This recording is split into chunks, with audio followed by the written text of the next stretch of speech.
नमस्कार प्यारे विद्यार्थियों, आज मैं इस वीडियो के माध्यम से आप लोगों के सामने कक्षा 12 संस्कृत विषय के साथ यहाँ पर उपस्थित हूँ। प्यारे बच्चों को हमने ऑडियो रिकॉर्डिंग के माध्यम से भेजा था। उसके बाद ये रघुवंश महाकाव्यम का 44वां श्लोक, जो कि क्रम में आपके क्रम में 1, 2, 4 करके 34वां श्लोक है, देखेंगे, जिसके रचनाकार कालिदास जी ने बड़ी ही सरलता और सहजता से राजा दिलीप की गो सेवा का वर्णन किया है। श्लोक देखेंगे। मान्य समे स्थावर जंगमानाम सर्ग स्थित प्रत्ययव्यवहार हेतु गुरोरपीदम धनम आहिताग्नेर नश्यत पुरस्ताद अनुपेक्षणीयम।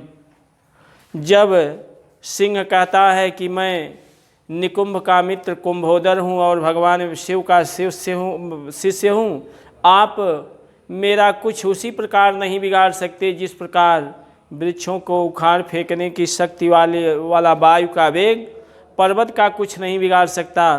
तो सिंह की बातों को सुनकर राजा दिलीप सिंह से कहते हैं, मान्य, मैं स्वीकार करता हूँ, मानता हूँ, स्थावर जंगमा नाम जड़ चेतन समस्त पदार्थों के सर्ग स्थिति प्रत्यवहार हेतु समस्त पदार्थों की रचना और विनाश करने वाले स वह भगवान शिव में मान्य, मेरे लिए आदरणीय हैं, मेरे लिए पूजनीय हैं। समस्त जड़ चेतन पदार्थों की रचना, पालन और विनाश करने वाले भगवान शिव मेरे लिए आदरणीय हैं, वंदनीय हैं। लेकिन आगे कहते हैं, आहिताग्नि, यज्ञ आदि कार्य करने वाले, हवन आदि ये अग्नि से संबंधित कार्य करने वाले, हवन आदि कार्य करने वाले, गुरोरपीदम, आदरणीय गुरु जी का पुरस्ताद अनुपेक्षणीयम धनम, पुरस्तात सामने ही क्या, गुरु का यह गाय रूपी धनम माने धन, नश्यत माने जो नष्ट हो रहा है, अनुपेक्षणीयम उपेक्षा करने योग्य नहीं है। फिर से देखेंगे पूरा अर्थ एक बार आप लोगों की सुविधा के लिए। शब्दार्थ हमने लिखा है, मान्य माने पूज्य या आदरणीय, पुरस्ताद सामने, अनुपेक्षणीयम उपेक्षा के योग्य नहीं है। मैं मानता, राजा दिलीप सिंह से कहते हैं, जड़ चेतन समस्त पदार्थों की रचना करने वाले भगवान शिव मेरे लिए आदरणीय हैं, पूजनीय हैं।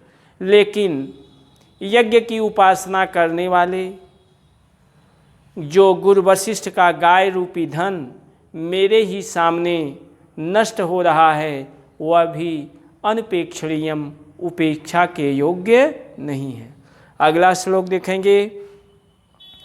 स त्वं मदी, आगे राजा दिलीप सिंह से कहते हैं, स त्वं मदीयेन शरीरवृत्तिम देहेन निवर्तयितुं प्रसीद दिनावसानोत सुखबालवत्सा विसृज्यताम धेनुरियम महर्षे। कहते हैं कि सा माने वह, तुम माने तुम, मदीयेन मेरे शरीर, देहेन मेरे शरीर से, शरीर वृत्तिम जीवन यापन करने के लिए या अपनी भूख को शांत, निवर्तय तुम शांत करने के लिए, प्रसीद प्रसन्न हो जाओ। आप मेरे शरीर से अपनी भूख को शांत करने के लिए प्रसन्न हो जाइए। दिनावसानोत सुख, दिन के अंत में अर्थात सायंकाल के समय, उत्सुक बाल वत्सा, जिसका बाल वत्सा उत्सुक, जिसका छोटा सा बछड़ा अपनी माँ के लिए उत्सुक होगा कि मेरी माँ आ रही है, ऐसे महर्षि वशिष्ठ की इयम धेनु, इस नंदिनी गाय को विसृज्यताम छोड़ दो। आप मेरे शरीर से, स तुम वह तुम अर्थात आप, मदीयेन मेरे, देहेन शरीर से, शरीर वृत्तिम निवर्तयितुम, अपनी भूख को शांत करने के लिए, अपना जीवन यापन करने के लिए प्रसीद प्रसन्न हो जाइए। दिन के दिनावसानोत सुख बाल वत्सा, दिन के अंत में जिसका बछड़ा अपनी माँ के लिए उत्सुक होगा, ऐसी महर्षि वशिष्ठ की इस गाय नंदिनी को छोड़ दो। यहाँ पर भी संकेत दिया गया है शरीर वृत्तिम जीवन यापन, देहेन शरीर से, विसृज्यताम छोड़ दो। यहाँ पर देखेंगे प्यारे बच्चे स्थावर जंगमानाम, इसमें षष्ठी विभक्ति होगी। आगे देहेन शरीर से, तृतीया एक वचन। आगे दिनावसानो, दिन धन अवसान, आय और रू मिल के ओ हो गया है गुण संधि। आगे दोहराएंगे। कोई भी समस्या होती है तो समस्या का समाधान करने का प्रयास किया जाएगा। आप लोग कमेंट बॉक्स आदि के माध्यम से सूचित करेंगे। धन्यवाद।